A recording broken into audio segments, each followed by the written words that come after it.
पैसा कमाना आसान है, लेकिन पैसे से खेलना, उसे समझना और सही समय पर सही निर्णय लेना, यही एक आर्ट है और इसी को कहते हैं द आर्ट ऑफ ट्रेडिंग। दुनिया में हर सेकंड करोड़ों रुपए की ट्रेडिंग होती है, stocks, options, futures, commodities and crypto में।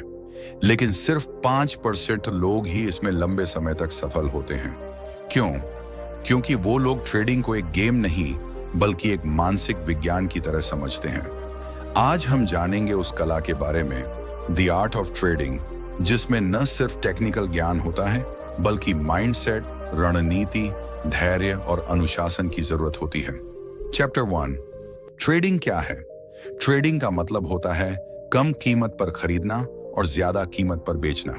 लेकिन असली ट्रेडिंग सिर्फ सस्ते में खरीदो, महंगे में बेचो नहीं होती।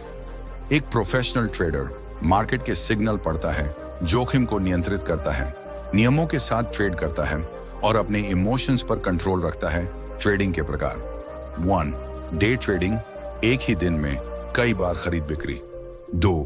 स्विंग ट्रेडिंग, कुछ दिनों तक होल्ड करके। 3. स्कैल्पिंग, बहुत छोटे टाइम फ्रेम पर बहुत छोटे मुनाफे के लिए। 4. पोजीशन ट्रेडिंग, हफ्तों या महीनों के लिए ट्रेड होल्ड करना। चैप्टर 2, ट्रेडिंग और इन्वेस्टिंग में फर्क। Trading, investing, short term, long term price movements पर फोकस, कंपनी वैल्यू पर focus, daily action, patience required, risk. ज्यादा रिस्क कम ट्रेडर का फोकस होता है, मोमेंटम, वॉलेटिलिटी और सही एंट्री एग्जिट पर। जबकि इन्वेस्टर का फोकस होता है बिजनेस फंडामेंटल्स। ट्रेडिंग में पैसा जल्दी बनता है, लेकिन खोने का खतरा भी उतना ही ज्यादा है। चैप्टर 3, एक सफल ट्रेडर की मनोवृत्ति। एक सफल ट्रेडर बनने के लिए माइंडसेट सबसे बड़ा हथियार है। व्हेन, डिसिप्लिन, कोई भी ट्रेड बिना प्लान के नहीं। 2. रिस्क मैनेजमेंट, कितना नुकसान झेल सकते हो यह तय करो। 3. पेशेंस, अच्छे ट्रेड्स का इंतजार करना। 4. नो ईगो, मैं सही हूं यह मानना सबसे बड़ा नुकसान है। 5. लर्निंग एटीट्यूड, मार्केट से हर दिन सीखते रहना। Trading is not about being right, it's about being profitable. Chapter 4, trading psychology का महत्व। मार्केट हमें नहीं हराता, हमारे खुद के डर, लालच और घमंड हमें हराते हैं। 3 सबसे बड़े दुश्मन: 1. ग्रीड, लालच, थोड़ा और रुकूं तो ज्यादा मिलेगा। 2. फियर, डर, पता नहीं ये घाटे में ना चला जाए। 3. होप, आशा, शायद अब ऊपर चला जाए। इसलिए एक प्रोफेशनल ट्रेडर का मन शांत, निष्पक्ष और तटस्थ होता है। कंट्रोल योर इमोशंस और they will control your account. Chapter 5, market का व्यवहार कैसे समझें। मार्केट किसी व्यक्ति या संस्था के कंट्रोल में नहीं होता, यह एक भीड़ की तरह चलता है और भीड़ का व्यवहार हमेशा भावनाओं पर आधारित होता है। Market moves on, news and events, trends, volume, technical patterns. इसलिए हर ट्रेड से पहले यह पूछिए, ट्रेंड क्या है, प्राइस किस लेवल पर है, वॉल्यूम क्या कहता है, सपोर्ट और रेजिस्टेंस कहां है। चैप्टर 6, रिस्क मैनेजमेंट, नुकसान को दोस्त बनाओ। ट्रेडिंग में नुकसान से भागो मत, उससे डील करना सीखो। रिस्क मैनेजमेंट का मतलब होता है यह तय करना कि आप एक ट्रेड में कितना गंवाने को तैयार हैं। Core concepts: 8 to 2%। रूल, कभी भी अपने पूरे कैपिटल का ज्यादा हिस्सा एक ही ट्रेड में रिस्क पर न लगाएं। स्टॉप लॉस, पहले से तय कर लें कि अगर प्राइस इस लेवल से नीचे गया तो आप बाहर आ जाएंगे। रिस्क रिवॉर्ड रेशियो कम से कम 1.2 होना चाहिए, मतलब RC100 का जोखिम लें तो मुनाफा RS 200 का टारगेट करें। सीख, ट्रेडिंग में बचा रहना कमाने से ज्यादा जरूरी है। Chapter 7, trading plan. युद्ध में जाने से पहले रणनीति। बिना प्लान के ट्रेड करना बिना नक्शे के जंगल में घूमने जैसा है। हर प्रोफेशनल ट्रेडर के पास एक स्ट्रिक्ट प्लान होता है, एक अच्छा ट्रेडिंग प्लान में शामिल होता है। आप किस टाइम फ्रेम पर ट्रेड करेंगे, आपकी एंट्री और एग्जिट किस आधार पर होगी, आप कितना रिस्क लेंगे, आप कौन से टेक्निकल इंडिकेटर्स इस्तेमाल करेंगे। सीख, प्लानिंग नहीं की तो आप मार्केट के मूड के गुलाम बन जाएंगे। Chapter 8, position sizing. एक ही दांव में सब मत लगाओ। पैसा कमाने की चाहत में सब कुछ एक ही बटुए से मत लगाओ। पोजीशन साइजिंग का मतलब होता है आप एक ट्रेड में कितनी क्वांटिटी ले रहे हैं, यह तय होता है आपकी कैपिटल पर, आपके एक्सेप्टेबल रिस्क पर, स्टॉप लॉस की दूरी पर। Formula basic, position size, turnover account risk, stop loss. सीख, स्मार्ट ट्रेडर वही होता है जो एक खराब ट्रेड में भी खुद को बचा ले। चैप्टर 9, एंट्री और एक्सिट स्ट्रेटजी। सही समय, सही फैसला। पैसा एंट्री से नहीं, एक्सिट से बनता है। लोग एंट्री तो सोच समझ कर लेते हैं, पर एक्सिट भावनाओं से लेते हैं। यहीं से गलती शुरू होती है। Entry strategy, price action. देखो, candle patterns, breakouts, confirmation indicators, MACD, RSI। Exit strategy, predefined stop loss, trailing. Stop loss target hit होने पर बाहर सीख, मार्केट में एंट्री लेने से पहले एग्जिट सोचना जरूरी है। Chapter 10, technical analysis. प्राइस ही सच्चाई बोलता है। चार्ट वो भाषा है जो मार्केट हर रोज बोलता है। टेक्निकल एनालिसिस का मतलब है प्राइस, वॉल्यूम और चार्ट पैटर्न से भविष्य का अनुमान लगाना।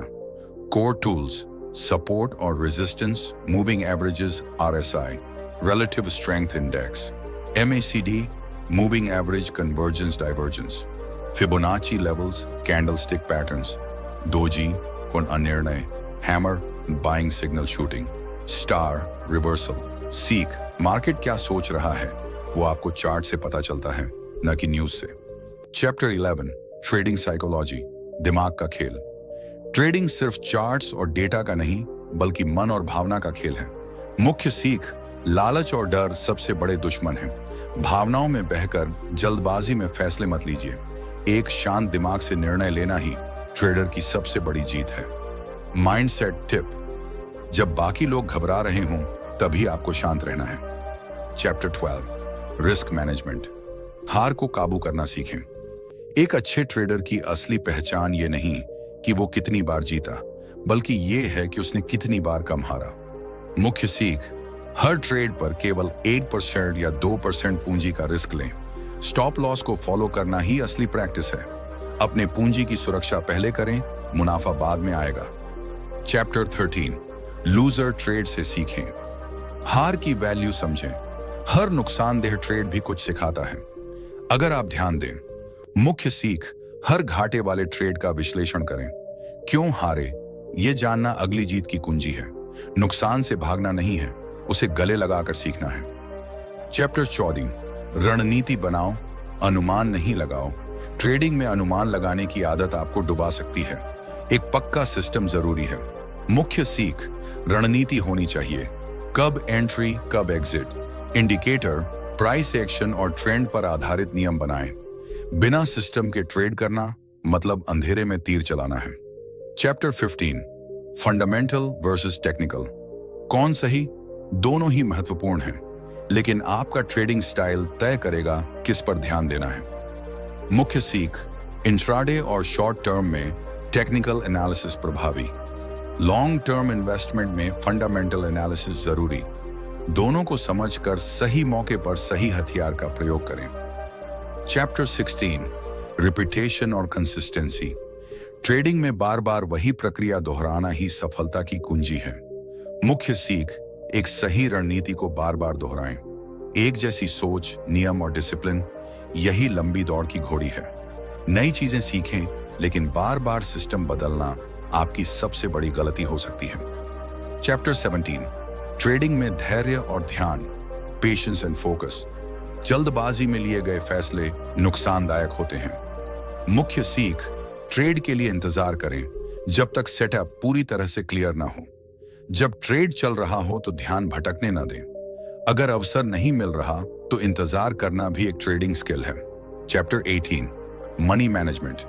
गेम का असली मास्टर आपने आर्श 100 कमाए लेकिन आर्श 200 गंवा दिए, ये सही गेम नहीं है। मुख्य सीख, हमेशा अपनी पूंजी को 4 हिस्सों में बांटिए। बड़ा रिस्क मत लीजिए, बल्कि लॉन्ग टर्म की सोच रखिए। कंपाउंडिंग का फायदा तब मिलेगा जब आप पूंजी बचा पाएंगे। Chapter 19, back testing. भविष्य को अतीत से समझो। कोई भी रणनीति शुरू करने से पहले उसका बैक टेस्ट करें। मुख्य सीख, पिछले डेटा पर उसे टेस्ट करें, देखें क्या काम किया। इसका फायदा ये है कि आप लाइव ट्रेड में ज्यादा कॉन्फिडेंस के साथ जाएंगे। बिना टेस्ट किए असली ट्रेडिंग शुरू करना मूर्खता है। चैप्टर 20, प्रोफेशनल ट्रेडर बनने का रास्ता। अब समय है अपने आप को प्रोफेशनल ट्रेडर की तरह देखने का। मुख्य सीख, एक प्रोफेशनल ट्रेडर के पास सिस्टम, नियम, जर्नल और आत्मनियंत्रण होता है। वो हर ट्रेड को बिजनेस डील की तरह देखता है, भावनाओं के बिना। प्रोफेशनल बनने का मतलब है गेम को लंबे समय तक टिकाऊ बनाना। अध्याय 21, मानसिक लचीलापन। जब मार्केट आपके खिलाफ हो, इंट्रो, वॉइस ओवर टोन, काम बट सीरियस। जब ट्रेडिंग में सब कुछ उल्टा चल रहा हो, तब असली खिलाड़ी की पहचान होती है। मानसिक लचीलापन ही वो अस्त्र है जो आपको बाजार के तूफानों से निकालता है। मुख्य बातें, मानसिक लचीलापन का मतलब है हार के बाद टूटना नहीं, बल्कि सीख कर उठना। जब बाजार नुकसान दे रहा हो, तब घबराना नहीं, बल्कि ब्रेक लेकर स्थिति का विश्लेषण करना चाहिए। रिवेंज ट्रेडिंग, बैड लॉसेस के बाद जल्दी रिकवर करने की कोशिश से बचें। यह लचीलापन नहीं, बल्कि डर की प्रतिक्रिया होती है। लेखक का सुझाव, हर बड़े लॉस के बाद रिकवरी नहीं, रिफ्लेक्शन कीजिए। सीख, जो ट्रेडर अपनी भावनाओं को काबू में कर लेता है, वही लंबे समय में मुनाफे में रहता है। अध्याय 22, लॉस लेना भी एक कला है। Intro, tone, friendly but direct. Her trade में जीतना जरूरी नहीं, लेकिन हर हार से कुछ सीखना जरूरी है। मुख्य बातें, कई ट्रेडर्स लॉस से इतना डरते हैं कि वे समय पर बाहर ही नहीं निकलते।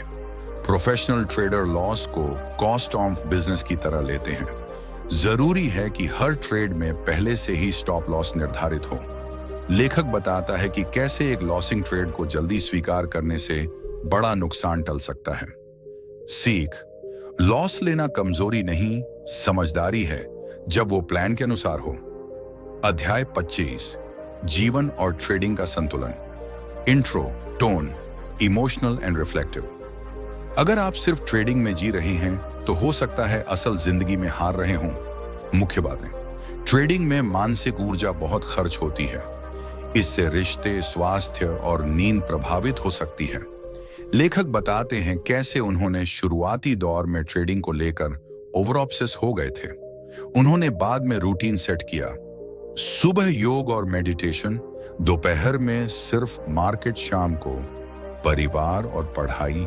बर्नआउट से बचने के लिए संतुलन बेहद जरूरी है। सीख, असली ट्रेडिंग वो है जिसमें आप न सिर्फ मणि बनाएं, बल्कि खुद को भी निखारें। अध्याय 20, टेक्निकल एनालिसिस बनाम fundamental analysis. Intro, tone, balanced, comparative. क्या आपको टेक्निकल चार्ट्स पढ़ने चाहिए या कंपनी के नंबर? चलिए समझते हैं इन दोनों स्कूल्स ऑफ थॉट का फर्क। मुख्य बातें, technical analysis, price charts, indicators, volume analysis. Fundamental analysis, company के balance sheet, PE ratio, sector growth आदि। ट्रेडर्स अक्सर टेक्निकल को प्राथमिकता देते हैं क्योंकि वो शॉर्ट टर्म मूवमेंट पकड़ता है। इन्वेस्टर्स फंडामेंटल को प्राथमिकता देते हैं क्योंकि वे लंबे समय तक होल्ड करते हैं। लेखक सलाह देता है कि ट्रेडर को टेक्निकल्स पर फोकस करना चाहिए, पर फंडामेंटल नॉलेज भी मददगार। अध्याय 24, मार्केट साइकिल को समझना, boom and bast. Intro, tone, cautionary. बाजार हमेशा सीधा नहीं चलता, ये साइकिल में चलता है, तेजी से मंदी तक और फिर वापस। क्या आप उस साइकिल को पहचान सकते हैं? मुख्य बातें, मार्केट में 4 प्रमुख फेज होते हैं। 1, एक्यूमुलेशन, चुपचाप खरीदारी। 2, मार्कअप, तेजी की शुरुआत। 3, डिस्ट्रीब्यूशन, चुपचाप बिकवाली। 4, मार्कडाउन, गिरावट। ट्रेडर्स को इन फेज को पहचानना आना चाहिए ताकि सही समय पर एंट्री और एग्जिट ले सकें। लेखक उदाहरण देता है 2008 क्रैश और 2020 क्रैश के बाद की रिकवरी का। सीख, जो मार्केट की साइकिल को समझता है, वही उसके साथ चल पाता है। बाकी लोग उसके नीचे कुचले जाते हैं।